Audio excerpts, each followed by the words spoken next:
ટેક્સાસમાં દારૂ પીને કાર ચલાવતા પકડાયેલા એક ગુજરાતીને કોર્ટ દ્વારા 2.5 વર્ષની જેલની સજા ફટકારવામાં આવી છે. અંકુર પટેલ નામનો આ ગુજરાતી ત્રીજી વાર DUIના કેસમાં આરોપી ઠર્યો છે. છેલ્લે તેને જ્યુરી સમક્ષ હાજર કરાયો ત્યારે ગણતરીની મિનિટોમાં જ તેને દોષિત ઠેરવી દેવામાં આવ્યો હતો અને ત્યારબાદ કોર્ટે તેને જેલની સજા સંભળાવી હતી. ટેક્સાસના કાયદા અનુસાર જો કોઈ શખ્સ ત્રીજી વાર દારૂ પીને ડ્રાઈવ કરતા પકડાય તો તેની સામે મિસડિમિનરને બદલે 3rd ડિગ્રી ફેલોની ચાર્જ લગાવવામાં આવે છે અને આરોપ સાબિત થવા પર તેને 2 થી 10 વર્ષ સુધીની જેલની સજા ભોગવવાની સાથે $10,000 સુધીનો ફાઇન પણ ભરવો પડે છે. અંકુર પટેલ અગાઉ 2 વાર DUIમાં પકડાયો ત્યારે તેને પ્રોબેશન પર મૂકવામાં આવ્યો હતો. કોર્ટમાં રજૂ કરાયેલા ડોક્યુમેન્ટ્સ અનુસાર અંકુરને 2022માં પોર્ટ આર્થરમાં હાઈવે 365 પર પકડવામાં આવ્યો ત્યારે તેણે લીગલ લિમિટ કરતાં 3 ગણો વધારે દારૂ પીધો હતો.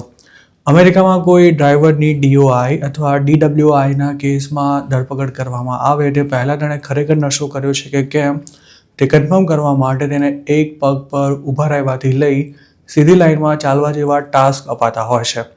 અંકુરને 2022માં અરેસ્ટ કરાયો ત્યારે તે એક પગ પર ઊભો રહેવા ગયો ત્યારે પડી ગયો હતો.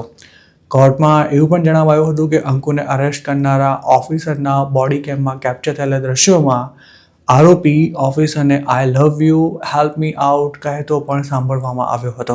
અંકુર પટેલ 3 વાર દારૂ પીને ડ્રાઈવ કરતા પકડાયો હોવા છતાં પણ તે હાલ અમેરિકામાં જ છે. મતલબ કે તે US સિટીઝન કે પછી ગ્રીન કાર્ડ હોલ્ડર હોઈ શકે છે. જો કોઈ અનડોક્યુમેન્ટેડ ઇમિગ્રન્ટ DUIમાં પકડાય તો તેનું ડિપોર્ટેશનથી બચવું હાલના સંજોગોમાં ખૂબ જ મુશ્કેલ છે. છેલ્લા 2 મહિનામાં જ કંટકી અને ટેનેસીમાં રહેતા 2 અનડોક્યુમેન્ટેડ ગુજરાતીને દારૂ પીતા ડ્રાઈવ કરી અરેસ્ટ કર્યા બાદ કેટલાક મહિના સુધી તેમને જેલમાં રાખી ડિપોર્ટ કરી દેવામાં આવ્યા હતા.